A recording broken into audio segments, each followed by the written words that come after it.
Hello, happy Monday, and welcome to Reading the Bible is Easy-ish. Whether you are listening to the podcast or watching the video, we hope that you will take a second to like, subscribe, share, and do all those things so more folks can find us. My name is Harrison Litzel. Hogan is not with us this week, and instead we have a guest. I've been looking forward to having her on for a while. It is Reverend Joy Bugg. Joy, thanks for being here. How are you doing? Hey, I'm doing good. Happy Monday, Harrison. Yeah, it's great to see you. Joy and I went to McAfee together. Joy has been a good friend all through school and is an incredible minister, and just a great thinker and someone whose opinion I cite a lot. I am in conversations all the time when I say, my friend Joy said, and sometimes when I tell Joy that I said that, she said, what exactly did I say? Because I think there are times that I cite and it might not always be 100% accurate, but the sentiment's there. I think it's more because I'm nervous about what I've said that stuck with you so much. Yeah, it happens a lot. It really does. Yeah, Joy, you are one of the pastors at Edgewood Church. We've I had am. Yes, your wife since Marquette. March. That's right, since March. And your wife Marquette has been on the podcast before. Marquette Right. actually started like a week-long conversation or month-long conversation we've been having about the lectionary, and how the lectionary kind of cuts up passages and picks and chooses here and there.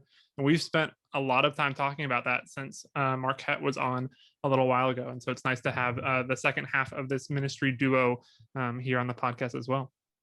Yeah, well, the lectionary is an interesting thing. Who knows where it all really came from? Yeah, It all, but this is what we have, and we get to decide what we like about it. yeah. I think that's a good way to look at it. Of like, take what's helpful, and if it's not helpful to you, it's okay. You don't have to use it. There's Yeah. nothing especially sacred about the lectionary. It's just a tool to use. Yeah, and some of the funnest stuff is when you find what's in the lectionary and then just keep reading past what they've cut up, because you hear stories you haven't ever heard before. Yeah, that's true. That's definitely true. Speaking of tools you use to read the Bible, Joy, what is it like for you to read the Bible? What tools do you use? What is the experience like? What are your practices? Sure. So I'm really an auditory learner, so I like to listen a lot. So I'll use like the YouVersion Bible app where you can listen to big chunks of the Bible at a time. Right now, I'm really obsessed with the Bible Project, Yeah. which is a free online tool. It is so great. It has lots of fun animated videos and podcasts. Have you mentioned this before on your? No, I know of it, but I don't think we've mentioned it on here before. Yeah, I really think that outside of the classroom conversation, you could just watch and listen to all their stuff and you've gone to seminary. Oh, that's great. Yeah, and they're animated, so it's fun for everyone. Yeah, there's, from my time on YouTube looking at Bible videos and stuff, especially for kids, there's a lot of stuff out there, but not a lot of good stuff. But I've heard a lot of really great things about the Bible Project, and just how well they kind of summarize some things and talk about specific books of the Bible. Yeah, so I definitely think that's a good recommendation to give out to folks. Yeah, so that's been my main one recently because they really do a good job of just kind of any topic or any passage that you're looking at, you can go and see the context and the background of what else was going on. Yeah, that's great. What about what version of the Bible, when you look at a version of the Bible, what's kind of your go-to? Which ones do you have experience with? Do you have preferences there? Yeah, so I read ESV. I have a Holman Christian Standard Bible, which is just one that I had ever since I was young. And there's something about that version that I picked out when I was 12, I think. Yeah. And then NRSV is what I've been reading recently because I feel like a lot of people are starting to gravitate towards that. Yeah, it's interesting talking about picking out that Holman Christian Standard when you were younger. There is something about physical Bibles, right? It's a connection that I don't have, I think, to most other books that I think about, like this specific one. But even with all the different translations and versions of the Bible, there's something about the one that I had as a kid, or this specific one, that kind of holds on despite its age or despite whatever else it might be. I think that we kind of, I've formed emotional bonds to physical copies of the Bible. Just yeah, and I don't remember what the passages were, but I know that when I was picking it out when I was younger, there were a handful of passages that I just felt like the wording was better. Yeah. in terms of how they were describing God. Okay. Yeah, I'd have to go back and look at which ones those were. But Yeah, that is interesting. mm. So as we do every week, we are going to look at a passage of scripture with zero preparation. This is, as we talked about, a part of the lectionary for this upcoming Sunday. I gave Joy a pick between a prophet, an epistle, and a gospel, and she chose a prophet. So we are going to be looking at Isaiah chapter 35, verses 4 through 7a. We might end up with 7b as well, just because it might happen, but that's where we're going to be. It's Isaiah chapter 35. Can't cut a verse in half. I know. That is ridiculous. And I mean, let's see what happens. We'll read that first half and see whether 7b deserves to be a part of the passage or not. We'll make that judgment together. But we will be reading from the NRSV. After we read it, we'll spend just about 5 minutes talking about it before we wrap up. So this is Isaiah chapter 35, verses 4 through 7. Yeah, just 4 through 7. Say to those who are of a fearful heart, be strong, do not fear. Here is your God. He will come with vengeance, with terrible recompense. He will come and save you. Then the eyes of the blind shall be opened, and the ears of the deaf will be unstopped. Then the lame shall leap like a deer, and the tongue of the speechless sing for joy. For waters shall break forth in the wilderness, and streams in the desert. The burning sand shall become a pool, and the thirsty ground springs of water. The haunt of jackals shall become a swamp. The grass shall become reeds and rushes. That was Isaiah 35, 4 through 7. Okay, Joy, what stood out to you there? What words or phrases, thoughts, what kind of jumped out to you or stuck with you? Sure. So it's really beautiful. Just I think, say to those who are of a fearful heart. I like the phrase fearful heart. And then just going into this really beautiful nature poem. That obviously the first line of the beautiful poem is, here's your God, he will come with a vengeance, right? So that's one way to start a poem.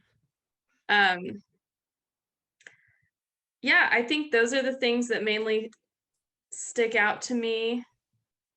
Yeah, I've never known what a jackal is. yeah, that's fair. Dog-like, I think, is the closest I can get. Yeah. Yeah, I'll be honest, I got nervous when we started with "Here is your God; He will come with vengeance, with a terrible recompense." I was worried we were about to get into something that was going to be more violent and more, just more violent. And then when it did kind of turn into this salvation, redemption nature, I was surprised by it. I don't know, we could read kind of the surrounding passages of this, and that might shed a little bit more light on why these two things are coupled together here with this idea of terrible recompense and vengeance along with this salvation. But I was surprised by that turn, and like you said, it is beautiful, and I appreciated it being there. And that term, fearful heart, people who have, for those who are of a fearful heart. It was interesting to me that it's people have a fearful heart and they themselves are not fearful, right? Like fear is something they possess as opposed to an adjective of their whole being. I don't know a whole lot more about what I think about that, but yeah, it's more of like the fearfulness of as an adjective instead of like a verb. Right. Like, I'm afraid. Right. Yeah. And it's something that the people can control. It's one aspect of who they are, and maybe not necessarily all of who they are. I think that this past year and a half, there have been a lot of times that I have been fearful, that I have been anxious, and it's a good reminder that can be a part of how I'm feeling, but that doesn't have to be my identity in the moment, or that doesn't have to be the only aspect of who I am. And hopefully that can allow me to hear God to say, I am bringing you back. I'm bringing about salvation. I am bringing about healing. Yeah, I did notice also that, so verse 4, it's in quotes, be strong and do not fear. Here is your God, he will come with a vengeance. With terrible recompense, he will come and save you. End quote. Mm-hmm. And then it's like, who's speaking there then? Yeah. Then the eyes of the blind shall be opened. it's either they're quoting something that has already existed, Mm-hmm. or yeah, it's an interesting use of quotes, don't you think? Yeah, so it's because inside those quotes is what whoever the audience of this passage, they're being instructed to say that to the Say that. fearful, right? Hmm. But then the question is, okay, who is the audience of this passage, and who is And the it's audience of this passage addressing with this quote? and it's almost as if, so it's not, it's when you say this, then the eyes of the blind will be open. It's It's contingent, it's it's not when God comes to save you. right? It's Yeah, just contingent on saying this to the fearful people. yeah. I hadn't thought about that. Um, yeah, it's conditional on this word from God being spoken and Hmm. shared more broadly to Not who the needs to actual hear it. rescue. Mm-hmm. Yeah. All right. Well, I mean, that's 5 minutes. We've spent 5 minutes with this That's so passage. short. Yeah, it is a short time, and even I mean, we only have what 4 verses here, and we can Yeah. spend easily spend this amount of time on it. So We didn't even get to talk about Babylon. so acknowledging how short of a time this was. Yeah. If you're going to spend more time with it this week, where are you going to spend time? What do you want to go back to or revisit here? Yeah, I would probably look at Isaiah more in context and try and figure out exactly where they are in their exile journey. I am pretty sure they're in Babylon, but just to kind of see, where they're at as far as their faith, and I mean that would make a lot of sense. Yeah. Yeah, so I think I would just do more context of Isaiah. Yeah, I actually think I'm going to do the same thing. I just had a conversation with my mother-in-law. Shout out to Mama Teresa if you are listening. Just the other day about the context of books of the Bible and how so often in churches and Sunday school classes and Bible studies we don't think about the timeline of books of the Bible. Right, that's not something that really comes up in those conversations. And so I do want to spend a little bit more time remembering Isaiah, when Isaiah was. I think I even found a book on one of my shelves. It's the Introduction to Old Testament by Walter Brueggemann, and it's kind of his intro to Old Testament textbook. And so I think I might just reread the chapter in Isaiah and remember first Isaiah and second Isaiah and third Isaiah, those kind of breaks up in the book, and when those timelines where I do think that could be helpful in remembering who the audience of this and why their hearts are fearful. I think that would be helpful to me. So Joy, if people like what they hear from you and want to hear a little bit more from you, where can they do that? Where can they find you and your work? Sure. So I'm, as you said, one of the pastors at Edgewood Church, and our website is edgewoodchurchatlanta.org, and we do have some sermons up there and a Facebook page also. Yeah, I would more encourage people to just get involved in their local church. And my main plug is really the Bible Project, because I have been learning so much after seminary, and they're really short videos. So they have 2 different videos on Isaiah, like the first half and the second half. Oh, that's great. So it really goes into depth on where every verse is placed in the timeline. Yeah. So I think that's what I would plug. Okay. And I was actually going to say, as you brought up Edgewood again, I was just going to let people know that Edgewood is one of the churches that I know of that is doing the best, most local, community-driven work.